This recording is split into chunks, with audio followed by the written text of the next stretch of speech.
Otep à tous, bien-aimés frères et sœurs. Les gouvernements des États-Unis, de la France et du Royaume-Uni, la Sainte Alliance du Mal, viennent juste d'autoriser le criminel nazi ukrainien Zelensky à utiliser leurs missiles longue portée pour attaquer notre sœur, la Russie.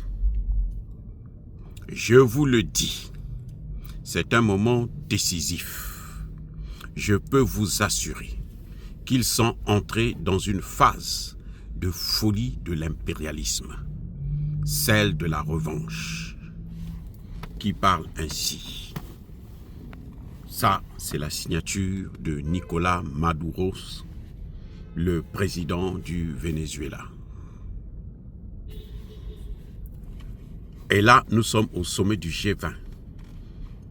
Nicolás Maduro explique la gravité du moment que nous sommes en train de passer aujourd'hui. Il est en train d'expliquer que nous rentrons dans une autre dimension de cette guerre, où on est rentré dans une escalade qui deviendra difficile à arrêter.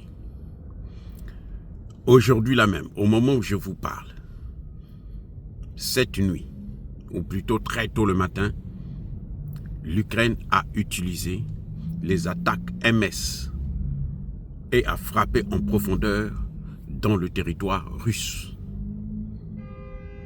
Elle a lancé 6 missiles attaques MS, non pas dans le Donbass, mais dans une autre région. Donc, on sent très bien que, en fait, Biden avait un seul objectif, c'est de provoquer. C'est la provocation. C'est d'amener la Russie jusqu'au bout de sa logique. La Russie a déjà répondu, puisque aujourd'hui, Poutine vient de signer le décret, ou plutôt la charte, la nouvelle charte sur l'utilisation des armes nucléaires. Poutine vient de signer ça aujourd'hui. Ça avait été adopté à la Douma, mais il n'y avait pas eu la signature de Poutine encore. Il vient de signer et on va maintenant publier ça. Et cette charte introduit aussi un espace pour la Biélorussie, parce que même la Biélorussie doit être protégée par la Russie. Donc vous voyez, on est rentré là dans une phase, comme dit le président vénézuélien, que c'est une phase incroyable et terrible. Ce que les Occidentaux ont fait, je ne sais pas pourquoi, mais moi, dans ma petite idée, je pense que c'est juste pour masquer l'échec de la politique qu'ils ont menée en Ukraine depuis tout le temps, mais aussi pour boycotter, en quelque sorte, le sommet du G20. Ah oui, qui a changé complètement sa nature, qui a changé complètement son ordre du jour, pour penser et parler de ce qui est en train de venir, ce qui attend le monde entier aujourd'hui. Et ça aggrave plutôt la situation des Occidentaux face au Sud global. La volonté occidentale de déstabiliser le monde entier, et ça ne marchera pas. Croyez-moi, la Russie ne va pas se laisser faire et la Russie frappera, elle répondra.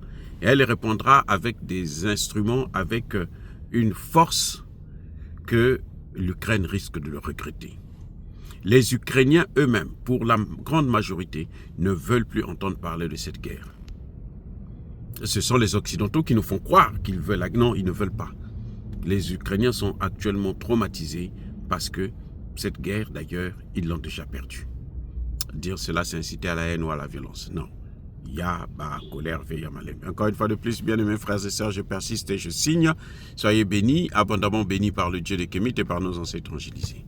Mais que tous ceux qui persécutent le continent africain le pillent et le déstabilisent, qu'ils soient noirs, blancs, chinois, arabes, juifs, indiens ou qui qu'ils soient punis, maudits, foudroyés, neutralisés, écrasés, effacés par le Dieu des Kémites et par nos ancêtres évangélisés. Vive l'Afrique éternelle, j'ai dit et...